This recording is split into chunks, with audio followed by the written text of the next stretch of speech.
who are actually abroad. So basically, it creates a platform to connect the alumni abroad and in country, just to make sure that whenever an alumni work is done, all the alumni they're involved and they're able to support the Alumni Association.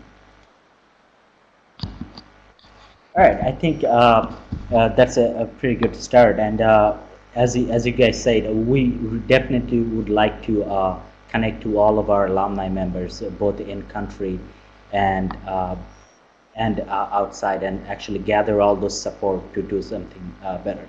Now, if we would go back a little bit behind and Rim, I would like to start off with you again. How did you get started with your alumni association in Ramallah? What kind of things did you do at the very beginning? Well, the very beginning is starts with the feeling of needing an association to belong to.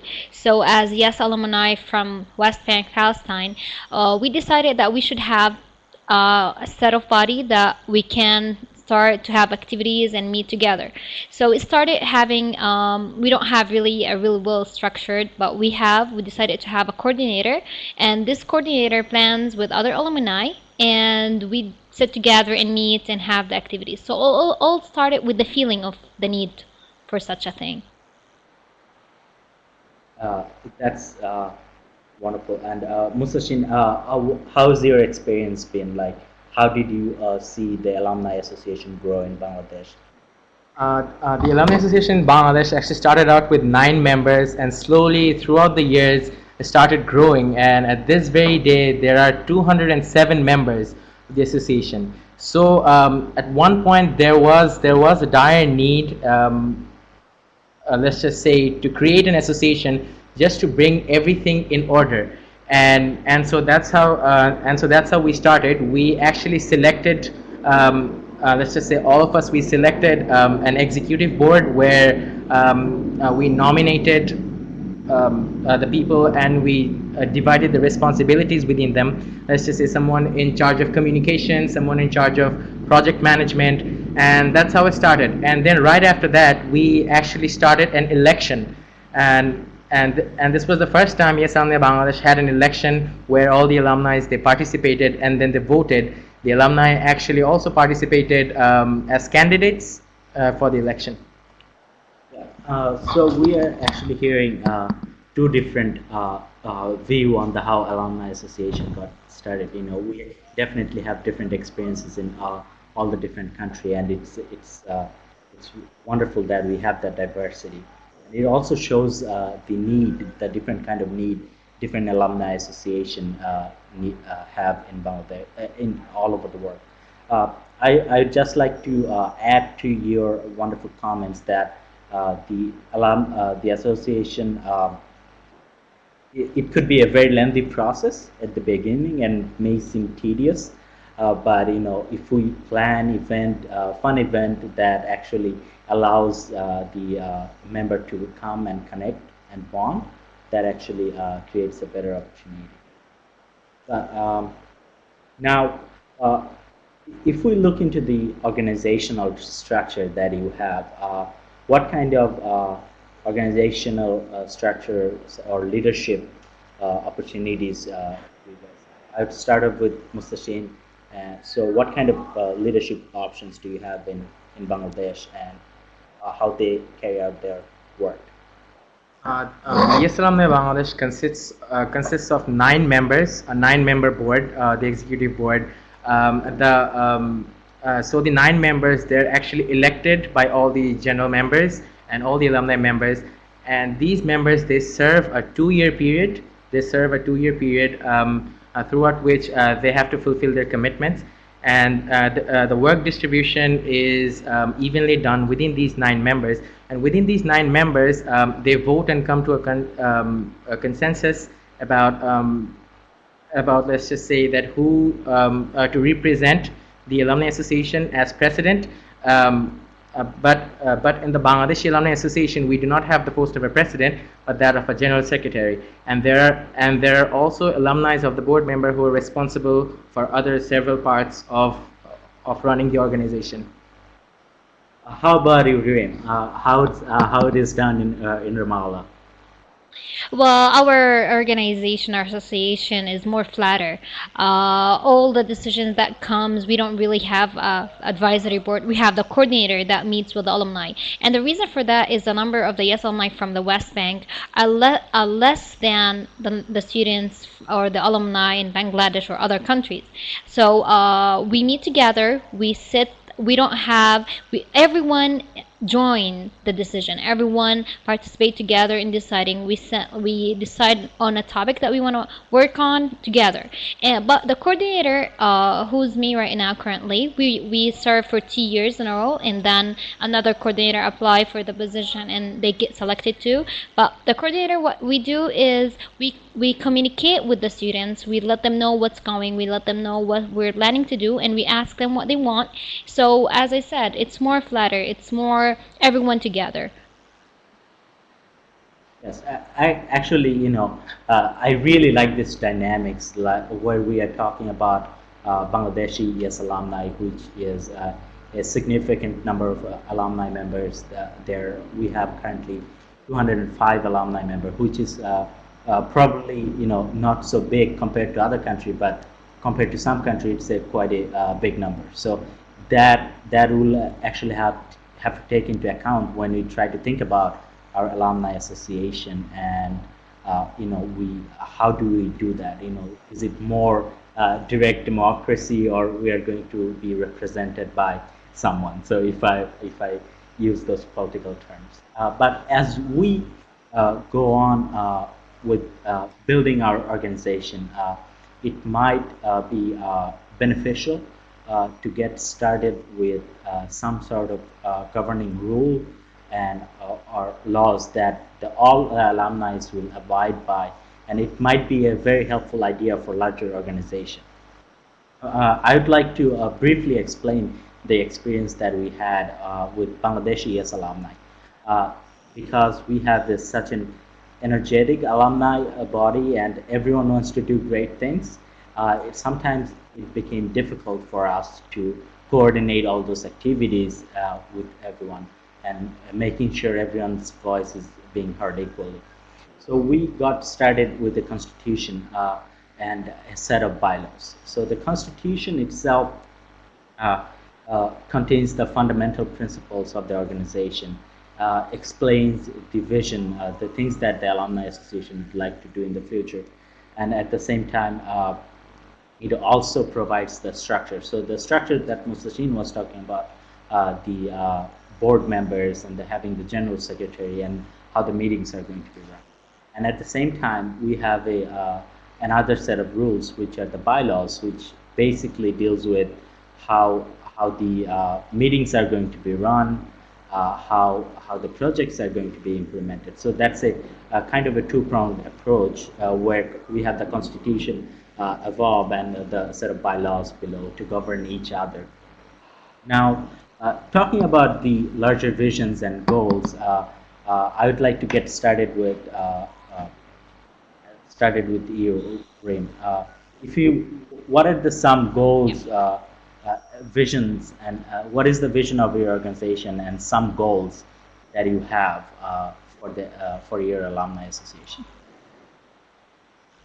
Well, before I start, I want to share this. Before setting your vision and your goals, you have to know that when you set the vision, it's something that you want to do for in the future coming 10 years. And the goals are things that you want to achieve for the current period. So for our vision, I can sum it in this way. It's not really written vision, but we all understand it together. It's on our heart. It's to have as large number in like coming 10 years of YES alumni who are willing to benefit their community via community service and their talent or their knowledge that they gain in their experience in the YES program, and to have them also as mentors for the other students.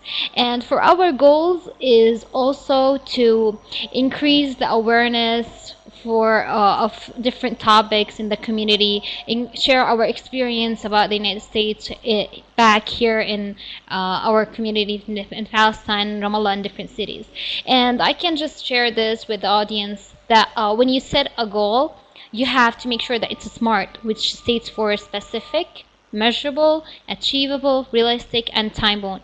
So, as advice for all other audience, make sure that it doesn't have to be that complicated. Just what you feel that you want to do, just do it. So, yeah, that's it. What about you, Mustashin? What do you think some of the goals that you have with YES Alumni in Bangladesh? The goals, let's just speaking of goals, the first goal for us at this moment is to unite all the alumni because because about half of our alumni base is actually abroad pursuing their future studies. So our first goal is to unite all the alumni, but also speaking about the vision in the long term is that creating a brand of YES Alumni Bangladesh, and that is parented by the YES program. So in the future and long run, spread the good word of YES program and YES Alumni Bangladesh all over.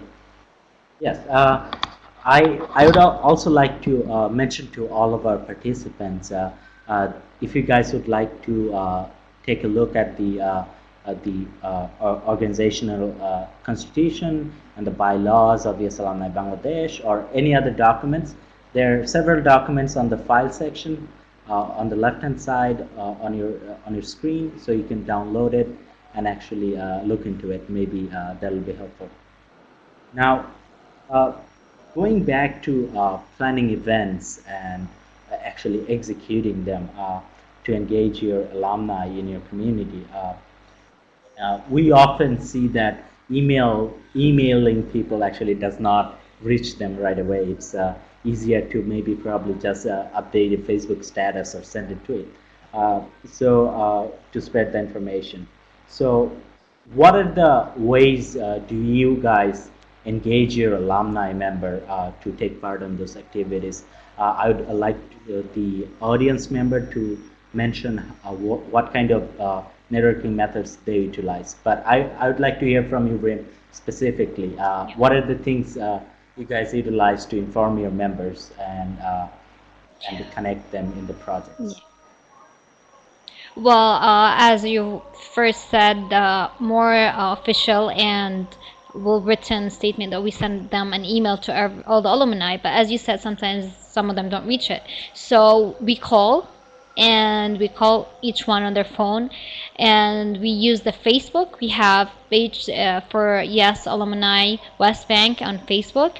We update all the information, all the events that we need, and also we use Twitter. We have accounts on Twitter. We have groups on Facebook for each year, different years, so we can unite the alumni together. And we also have a one big group on Facebook that's for the Yes Alumni from West Bank, and another different groups for each year. So it's more social media, social networks, which is I think it saves time and it's well you can reach them better through it. Wonderful. And what has been the experience in Bangladesh, Mr. Chin? How do you reach your At first, we used to do something very similar to Reem and what is done with the alumni in West Bank. We used to make phone calls, but as the numbers started to grow, we started using getting into more electronic methods. So just as Reem has said, the first contact we use as the most official contact is the email, and then we use the Facebook group for the YES Alumni in Bangladesh, and then the Facebook page. So notices are given via that page and into that group also. And beside all of that, we also maintain a blog and Twitter accounts. But very recently, we have also started using the YES SMS program. So we actually notify all the alumni about any alumni events and any alumni projects that are going on via the YES SMS program. I think ultimately what we wish to achieve is that the alumni member should know about all these things uh, through various media, so they can actually spread those words around among their non-alumni friend and the community members. So it gives them a sense of ownership in the work that the Alumni Association does. Also, I'd like to mention that during pre-departure orientation, and Rim, you could probably speak to it because the alumni members are very excited to come and share their experiences while getting the students ready for their year next year. So those are things you probably agree with me is actually very helpful as well to keep them Yeah. engaged and connected to the organization. True, So that's true. And it's one of the part. It's go fine. ahead. No, it's fine. Uh, Yeah. all right. All of us know that doing any sort of project uh, does require significant amount of funding. So how do you guys actually manage those funds? I'd like to start off with Mushtu, and how do you utilize the alumni fund in Bangladesh? And is there any ways you try to raise fund for different kind of projects? So, as all YES alumni in all countries are, so they're actually parented by the YES organization in their country. So similarly, our primary source of funding is our parent organization, that is INBD, and hence IN USA, and the chain goes on. But this is what happens, that if one alumni wants to do a project, he or she has to submit a project proposal along with a budget, and then that budget is forwarded via the Alumni Association into the parent organization, where the budget is approved, and if the budget is approved, the project is implemented. And besides the budget from YES program directly, we also have several other alumni funding opportunities. Sometimes, let's just say from the YES program itself. A few days back, there is the YES program alumni grants, and also several other local grants over here that is funded by the U.S. Embassy in Dhaka.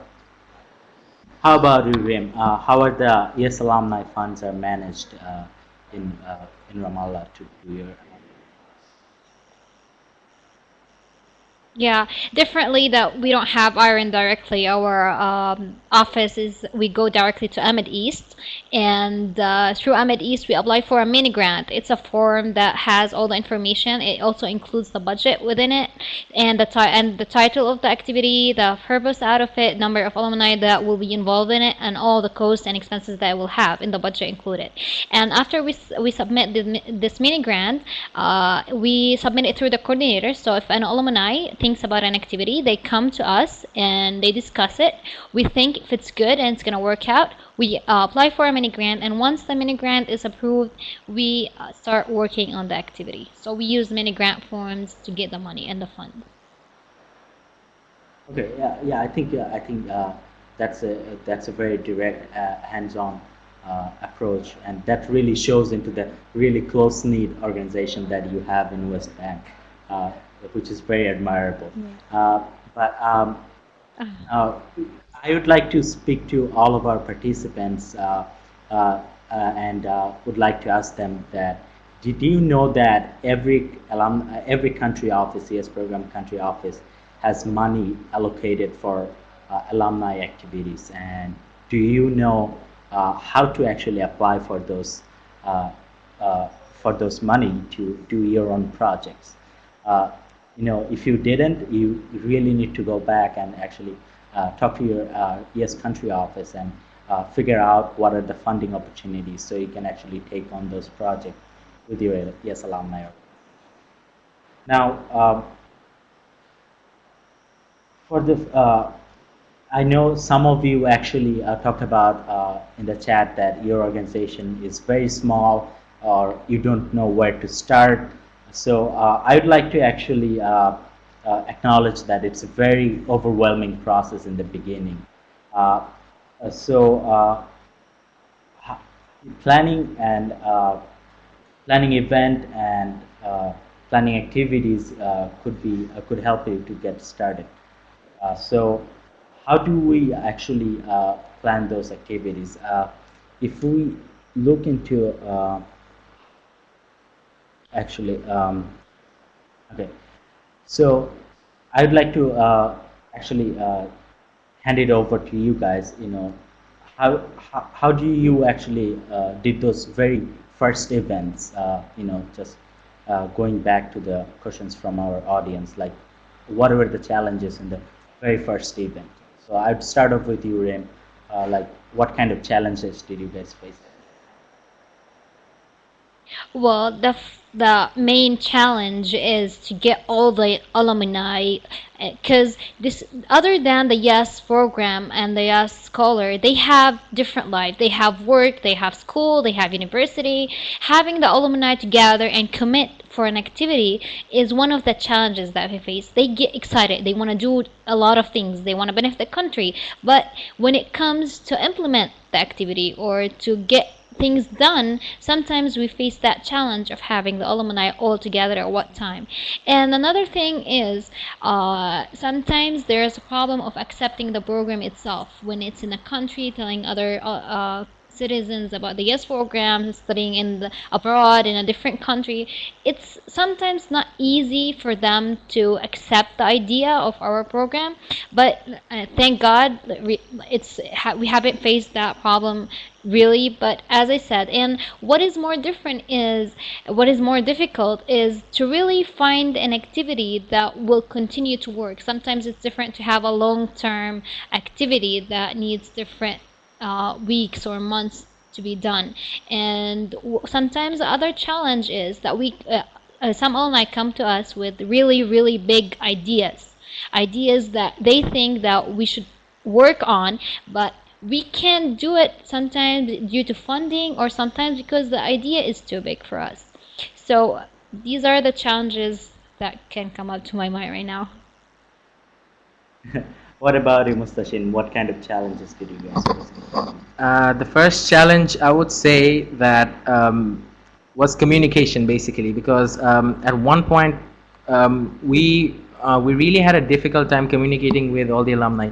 And just as Reem said, that the alumni actually have a separate life outside the YES office and outside the YES program.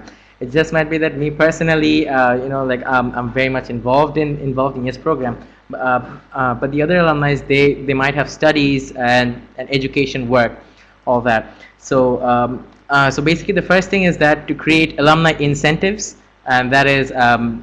And this is how we started. That we started reaching out to all the alumni via phone calls, and we started including some sort of fun events. Let's just say some recreational events. I would suggest this is one idea we have in order to motivate the alumni more during projects, is that to give out a free ice cream to the first 30 participants. This is something we're actually planning to do. That the first 30 alumni who will join the project will get one free ice cream, and it's quite hot in Bangladesh. So I think it would match the country context. And so basically, speaking back to the challenges, I would say that motivating the alumni.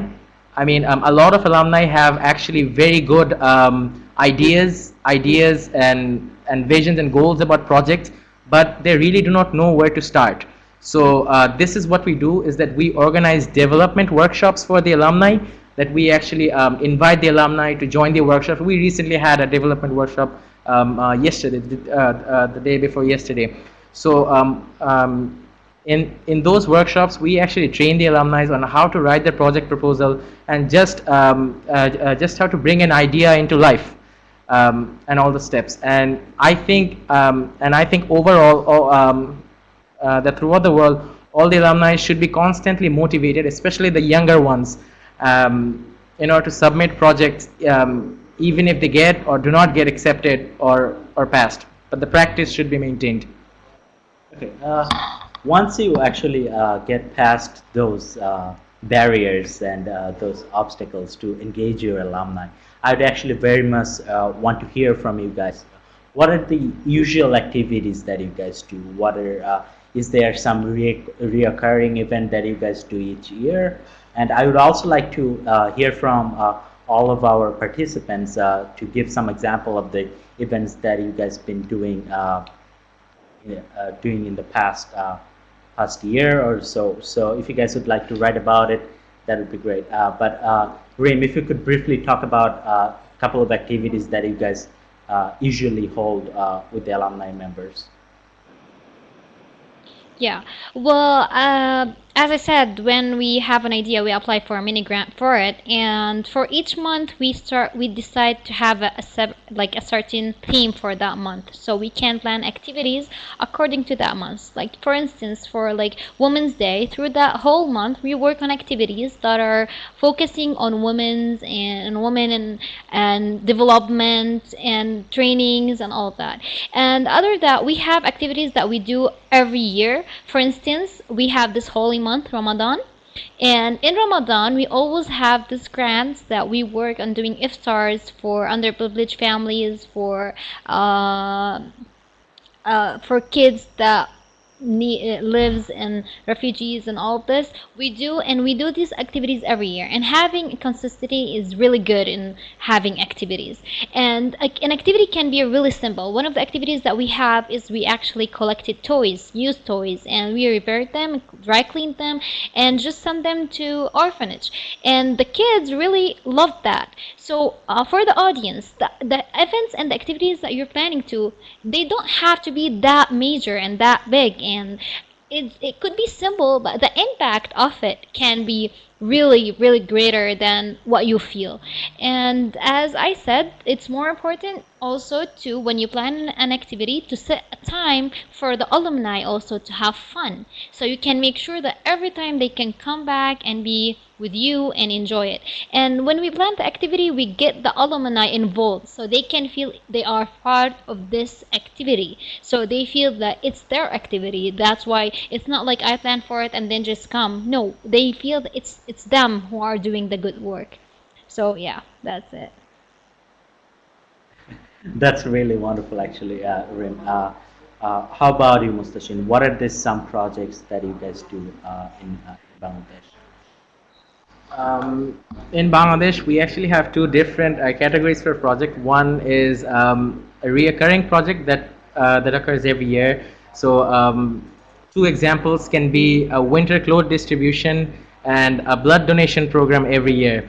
So so let's just say that every year we organize a blood donation a project where the blood is actually donated to the thalassemia kids, to people with cancer, and I think it's a great cause. And in addition to that, the yearly cloth distribution, we actually start out by a mass advertisement and call for donations. The alumni actually send in used or new clothing washed, and not only within the alumni actually reach out to their friends and families outside the YES network, and we actually reach out to the various different parts of Bangladesh which are very much in need throughout the winter, and winter can be a harsh time for them, and we just provide them the clothes.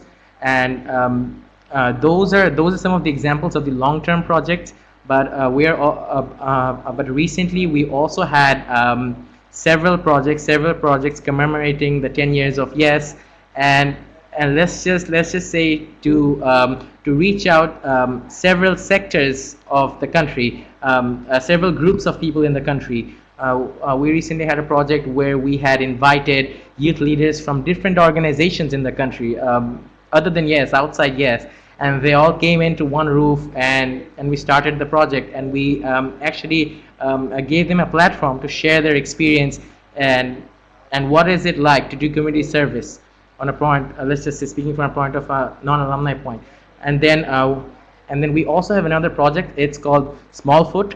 So we're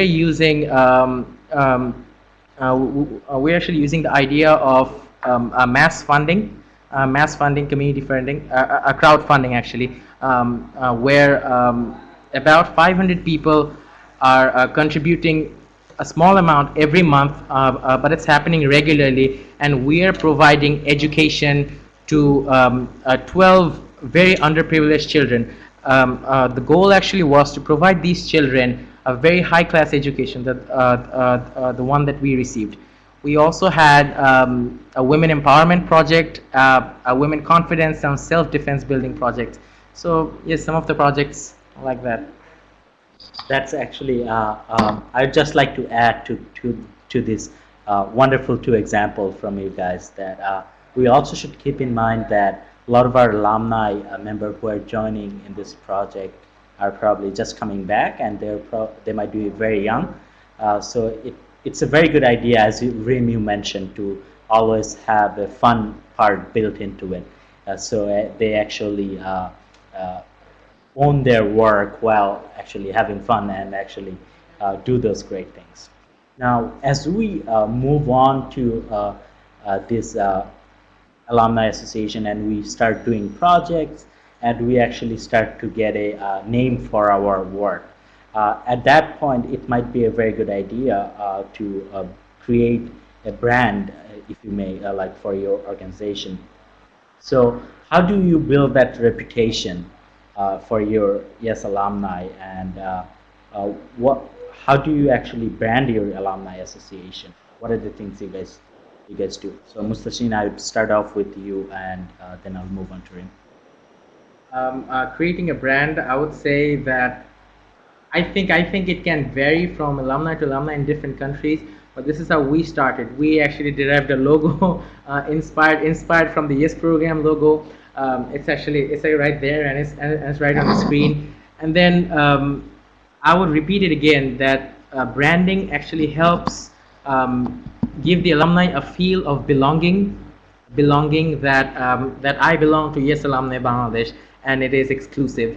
I belong to Yes Alumni in Ramallah, Yes Alumni in West Bank, and it feels exclusive. So the alumni, and and I would say that things like Facebook pages and posts are a great way to share your experiences and create a brand. And definitely, is there anything more? How about Frame? Do you guys usually seek a branding for your association? Well, yeah, the whole idea of the brand is to keep an image on others' minds about the Yes program. So once someone just say Yes program, who doesn't know the Yes program or just heard about it can just have that image of what is the Yes program.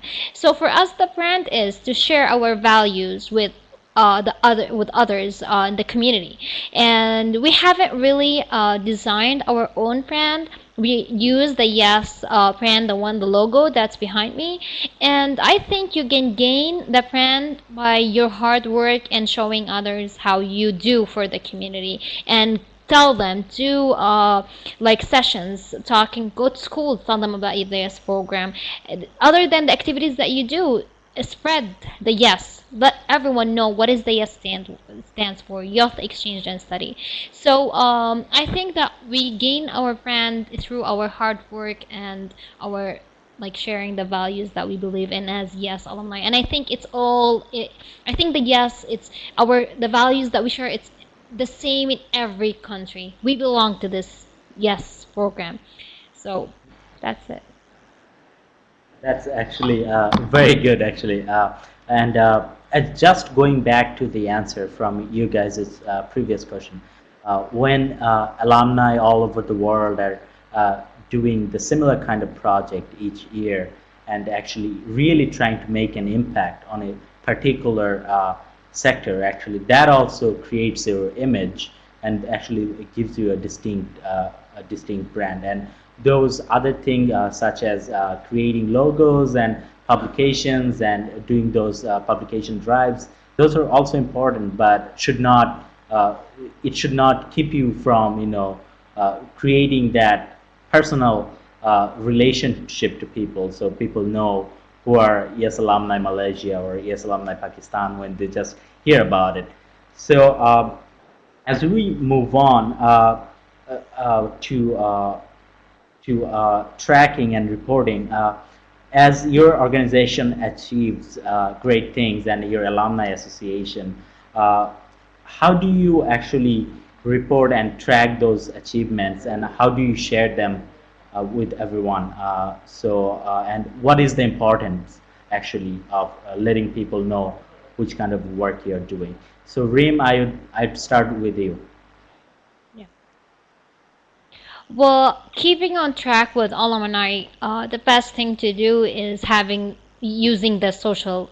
websites and networks, because through like Facebook, Twitter, or LinkedIn, or all that these social networks, you can be updated, and you can share photos, you can have videos, storytelling videos about certain alumni. We always we send an email for all alumni. If there is anyone that have achieved something during this month, let us know about it so we can report on it and send it to all the other alumni. And we mainly focus on social networks to share what we do and share what other alumni do. So when we report, it's not only about our activities, it's also about different alumni who have participated in certain program or have got selected in a certain scholarship. So it doesn't always have to be just about us. And I think it's a good idea. We're planning to have that. Is to have like your own website, or you have something that everyone can just access and see what you report on it. How about you, Musashin? How are alumni stories and their achievements are tracked in Bangladesh? So we actually maintain a very strict reporting format that the alumni actually have to write quite a bit of a report. So there are different categories of report. Let's just say a short report that is usually published through the YES Alumni Facebook page and and via the albums. We also share the photos of YES Alumni activities via the YES Alumni official page in on Facebook. And let's just say, as for reporting, the alumni actually maintain a similar structure or a similar template of reporting, which is quite detailed about the number of alumni, non-alumni who are participating in it, and the total number of outreach. And to top all of that off, we actually maintain a YES alumni logbook, where let's just say that all the YES alumni who does any and even 5 minutes of work or 10 minutes of work, if he or she can remember it, they can just come down and just fill their information up on their page and have it in record. And other than that, the alumni activities are recorded on Facebook, Twitter, via email, and very soon we will be launching our own website. So let's just say all the alumni activity updates will be present over there as well. But I would say that social media and electronic media has been the best thing since its creation, as it's helping connect a lot of people worldwide. As you can see, that there's a template, for example, of a report on the PowerPoint screen over there. Videos. And just to add on to what already you guys have spoken, I think, which was wonderful, is that if we don't share our stories, both within and outside of the YES Alumni Network, we're actually missing an incredible opportunity to connect other young adults who actually might get inspired from all the amazing work that you've been doing. So it's very important that we utilize all these technologies and recording methods to connect with the world. Now, now going back to a very specific questions for both of you, and hopefully this will help us, our participants as well. What is the one most necessary thing that makes an alumni association successful? I know there are plenty of things that you guys do, and it's not just one thing that brings the alumni association and makes it a big success. But if you were to pick one thing, Rim, what would you pick that made your alumni association successful? Well, I'll pick to have clear and achievable goals that are really set and understandable by everyone. That's, I think, what makes it more successful. Wonderful. So There's more, having though. yeah, I'm sure. So what about you? What about you, Mustashin? What do you think the one thing that makes your alumni association? Um, YES Alumni Bangladesh, I would say that the alumni are wonderful. The dedication, and let's just say the personal touch to all the project that we have seen, that any and every YES alumni I'm pretty sure it's worldwide as well. That whenever they're doing the project, but I can say that I've seen this in Bangladesh. Whenever an alumni is doing a project, he or she takes the project very personally, as if it's something they have to achieve, and hence we can go back to the whole thing about belonging into the organization. Yeah, and it's actually kind of unfair to ask you guys this question, like what is the one thing? And I do acknowledge there's tons of work and dedication that comes into it. But just for our participant, so I would like to share some of the resources you guys should think about utilizing if you are not doing it already. Maybe talking to your country office and uh, uh, having a clear understanding with them and the work that you want to do might be beneficial. And as you grow as an organization, uh, uh, you might want to look into creating a constitution or charter for your organization, so it's very clear and it's fair to everyone. It's also very important to have your own defined goals. It's also important that we have clear guidelines for our alumni members to how to bring a project to our association, how to actually implement it. And it's very, very, very important. I know it's kind of unfair. I gave you guys one option and I'm speaking about like 10 more. So it also very important that Yeah, we you are. we keep an open dialogue among all of our members, because sharing ideas and brainstorming would be a very, very important, very, very important point. And also trying to get our alumni member committed to all the things that we want we could do. Now, I actually would like to ask a question from which we got from our one of our participants. And Nureem, you could probably answer these questions better than Mustashin. Uh, uh, do you think the fact that we have a very small number of alumni could affect the creation of an alumni association? What do you think? Not at all. That's not a reason not to being able to have your own association.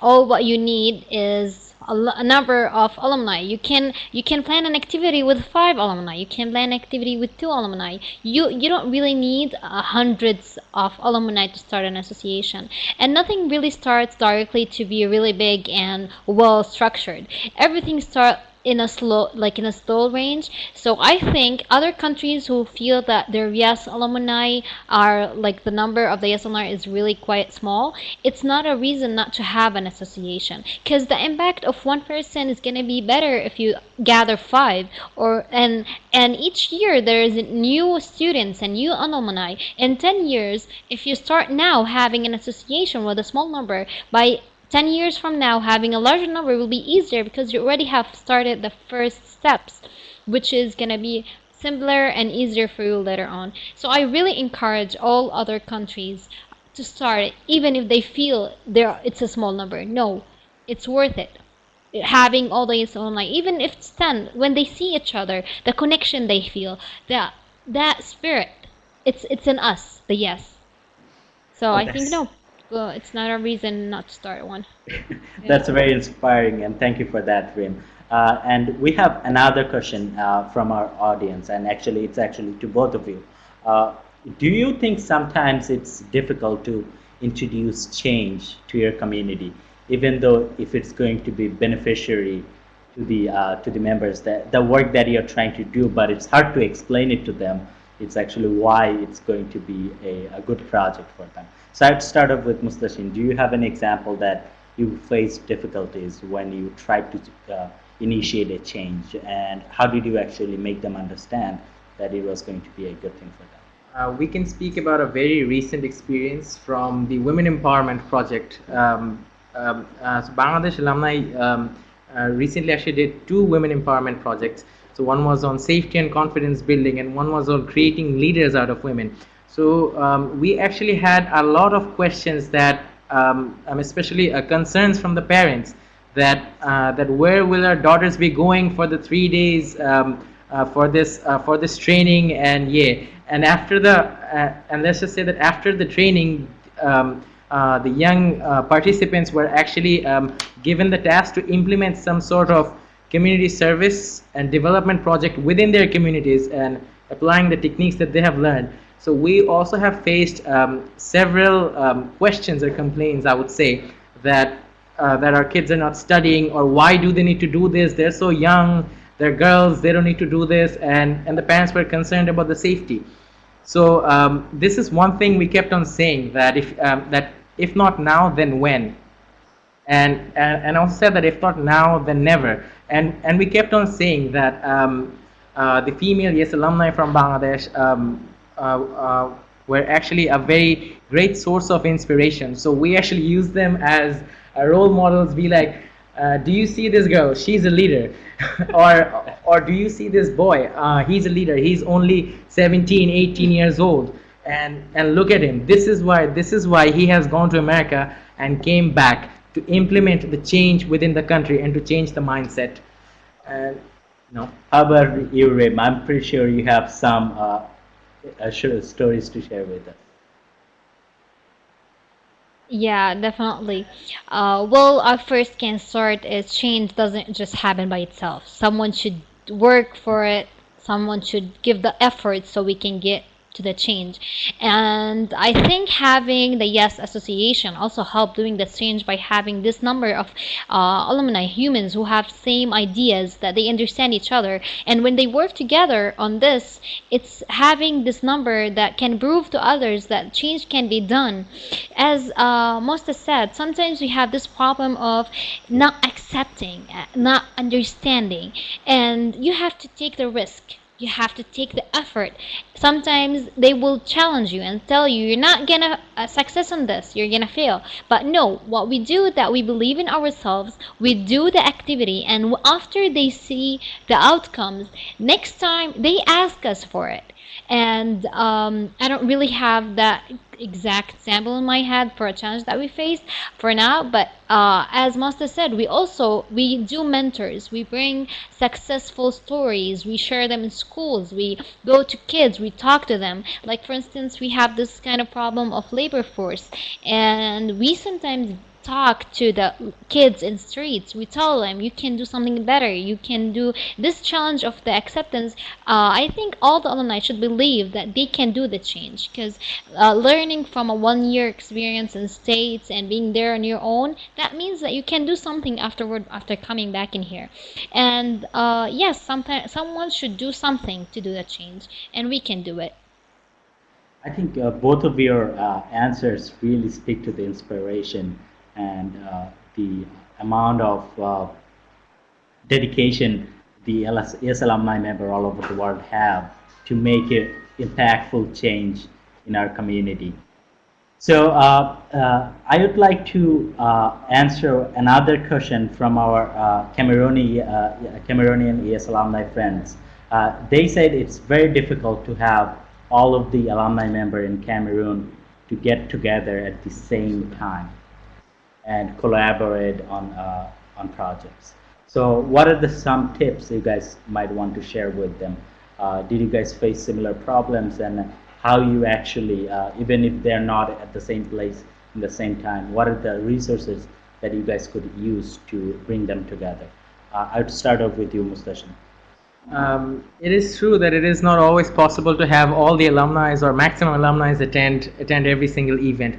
But this is why I think it can be done that regular projects or regular alumni activities, just alumni meetings, meetings where the alumni would just sit together, get together, and just brainstorm on ideas. So I think this is that can be quite a good method to let's just say bring up all the alumni who have missed out on the activities in the past and stay up to date.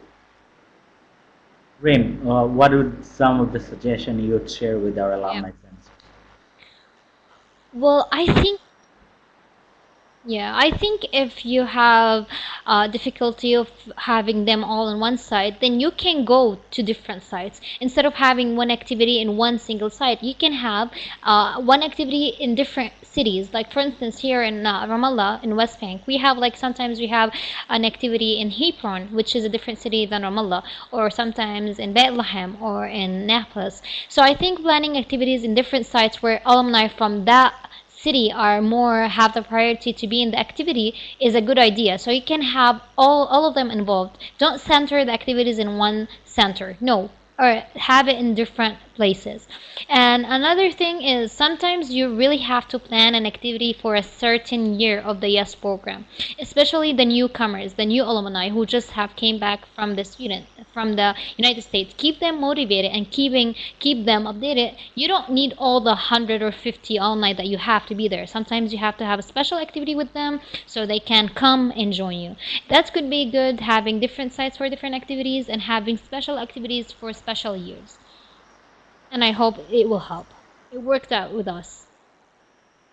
Yeah, I think that's really wonderful because if we it's not possible all the time to have everyone, and sometimes it's not even the best possible scenario to engage 20 members when we could actually screen out members and uh, help other members to learn from each other and actually let them volunteer and do those kind of things. So I think that would be very beneficial. Uh, I would. This is a little bit uh, on the other note. Like, have you guys ever faced any problem doing community service or projects, but kind of backed away or had to take special precaution because of security related issues, and you guys were not able to do the project that you wanted to do because you guys didn't think it would be safe to do so. Uh, is there any instances that had happened, and how did you guys actually deal with it? Reem, would you like to answer?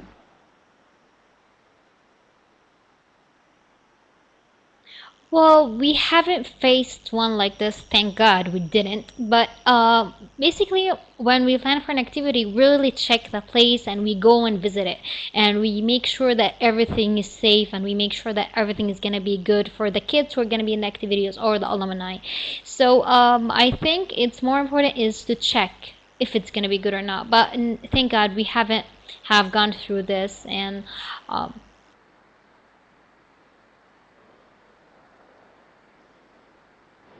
How about how about you, Mustashin? Um, is Reem there? I think she froze. Anyways, security issues. I can't certainly say that we have faced security issues, but um, go ahead. Yeah, go ahead. I can't certainly say that we have faced security issues, but this is what we usually do. That right before implementing a project where we think that there might be some hazardous situation out there, we actually take let's just say the support from our adults, and obviously maintain the chain of command. That is, take a representative from our parent organization, that is INBD, or someone from an advisory committee, someone who is old enough, someone who's older than us, and just to back us up if any problems arise. I think Reem has lost her connection, unfortunately. So we'll actually wait for her to come back and join us. But as both of the panelists answered, I think it's also very important that I'd like to add on one point. Having authorization from parents in case of your alumni member is minor to attend an event is it's very important because you do want to get that paperwork done before you actually take minor YES alumni member to do those kind of projects and activities. Now, Mustashin, I know it's just only you, and I don't want to put it on the put you on the spotlight, but here you are. The next question for you: what can you do to increase alumni participation? What about the alumni who are currently studying abroad? And how they can become a part of it, and all the inactive members. What kind of things that you guys do? Okay, this question, I would actually like to answer it in two parts. The first part is what can we do to increase alumni participation, or what tools should we use to have them involved? The Bangladeshi, let's just say the charter and the bylaws of YES Alumni Bangladesh, we actually maintain a strict law about being an active or an inactive alumni.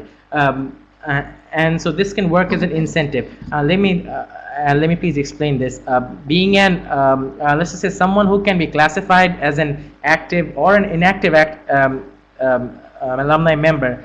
The only difference is that if an alumni does not participate in 3 consecutive alumni activities, let's just say without any consent or without any communication, so that alumni is actually considered as an inactive alumni member. And hence, let's just say that all the alumni opportunities that are actually channeled out by the parent organizations, the active alumni are actually given more preference in terms of alumni opportunities. That is, internship programs at the YES office, let's just say opportunities abroad, training programs, the DCO orientations, and there goes the part. There actually goes the first part, and the second part actually is that how to keep them active. And so this is what we should do is that I think we have said this before, that even if we do any major activities or not, this is what we should do, that just some minor projects or some minor gatherings of alumni could be arranged, just so that the alumni could sit together and start the dialogue and get back into contact. Yes, and I think that's a very good incentive that you talked about, and that way we could get more and more AS alumni involved. And one part that Musuf forgot to mention is that, how do we involve alumni members who are studying abroad? I could answer that from YES alumni perspective in Bangladesh. I do not currently live in Bangladesh for 12 months, so I go back to school, and I try to visit as often as I can, but I'm always helping out the organization with things like grant proposal, doing research, and writing curriculum for a development workshop or something like that. So there should be option for all alumni members who might not be physically present in your host community, but in your home country, but try to give back to the community in any way they can. And if we have those avenues available, it will be actually very beneficial for all of us. At this point, is there any other question that you guys would like to ask? If you guys just write it on the chat, we will be more than happy to answer it.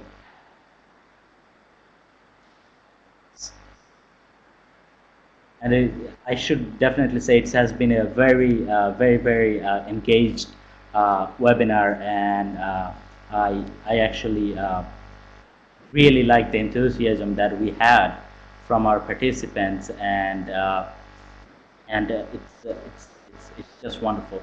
And I would like to share one piece of advice that was shared from Sarah Taman, another alumni coordinator at American Councils. Like, if you feel like that your alumni activities is going to be threatened by any security issues, it might be a very good idea to go talk to the elders and the people with influence in that community and get their permission before you actually go back and do those events. And it could be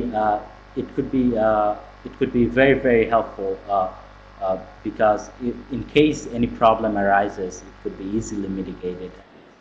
Sometimes if you guys can involve the local administration and get permission from them to do an event that requires security concern, special attention to security concerns, that might be a very good idea. Uh, is there any other questions that we might try to answer from you? If not, we'll actually try to wrap the webinar. And hey, Christine, welcome back. And Hi. I'm going to hand it over to Christine at this point. And Christine, there you go. Great. Thank you. Thank you so much, Suhan. Thank you so much, Mustu. And thank you to Reem. She's actually just messaged me on WhatsApp and said that she's restarting her laptop. So hopefully she'll be able to join us again, just so we can thank her for her time and her fantastic advice and experiences. I don't think there are any more questions. It looks like thank you so much. You all asked some really fantastic questions, shared some really great links. Panelists, thank you. You shared some really great information. I just want to do a quick run through again, just so that everyone can kind of review. We just covered a lot of information, a lot of ground in about an hour, so that was awesome. That for those of you who are wanting to start up an alumni association, or who maybe want to just start smaller chapters in some of the smaller communities or regions of your country, some of the first steps to get started, like they mentioned, number one, really identify alumni that are interested in leading an alumni association or a local chapter. Have those conversations, maybe host some small events and get people talking, because as they said, passion is one of the most important things in dedication, because it does take some time and energy. So you want to make sure you find people who are really passionate about this. The second thing is then, choose or elect your leadership team. Who are going to be the leaders? Are you going to have a president, or are you just going to have one person who coordinates those things? Are you going to have local chapter representatives that come to meet once a month? And what is that going to look like? And then you can start to write your charter or constitution that really is going to define your organization. And if I can, for just a moment, I'd like to actually go back to, I'm going to fly through the slides here really fast.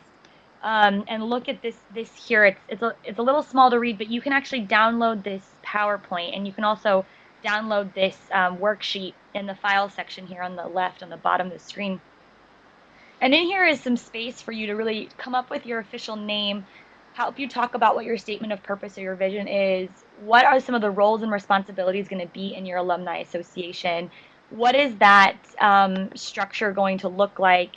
And then you can start to set some guidelines for the meetings, and for changing, adding amendments, and what it means to be a member, etc. So this is a really great place to start, because I know that there's a lot to do I'm back. when you first get started. I'm it looks sorry. like Lee's back. Thanks. Welcome back. Connection problems. Oh. It's all right. Thank you. No, you're fine. We are actually just doing a quick run through and a review of some of the steps that you can take to get started. And then, so we were just talking about creating that charter or constitution that really helps to define your alumni association. And then talking about creating a vision and goals. So just to review again, Reem, you talked about SMART goals, right? And those are strategic, measurable, achievable, realistic and realistic. Yeah, time bound. Yeah. And realistic. There we go. Thanks.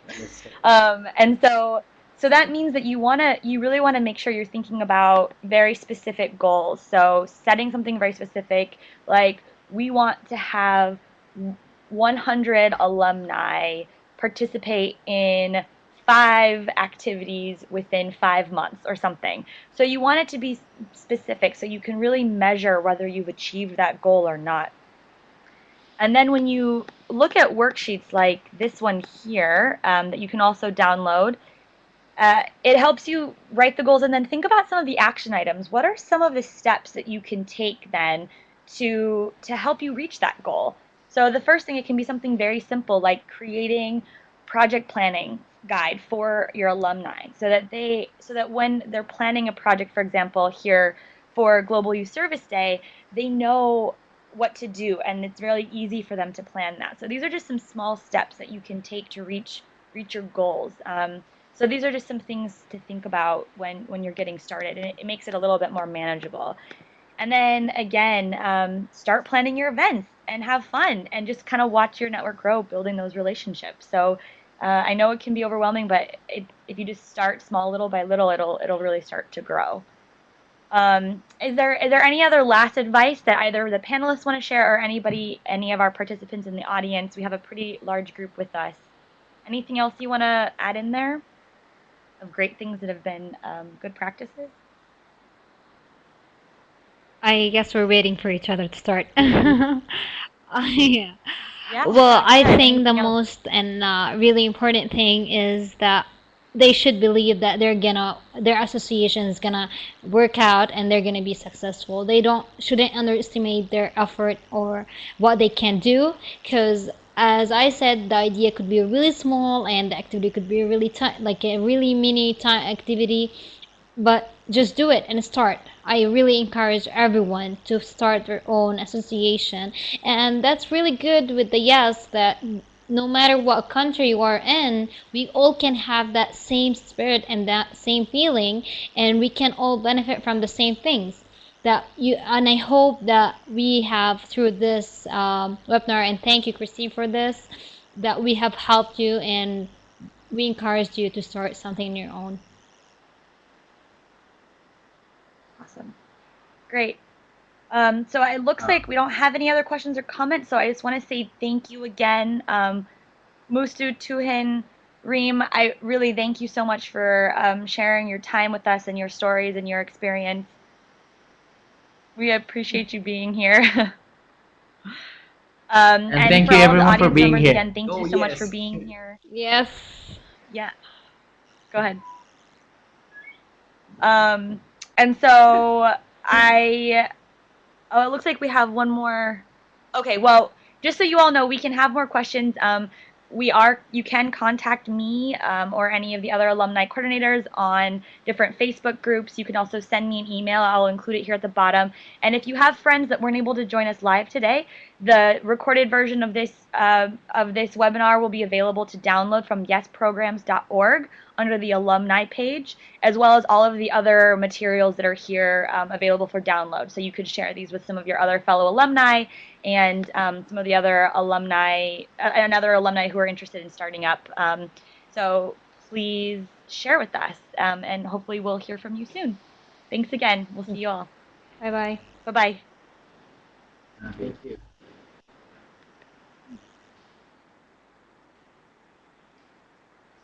So do we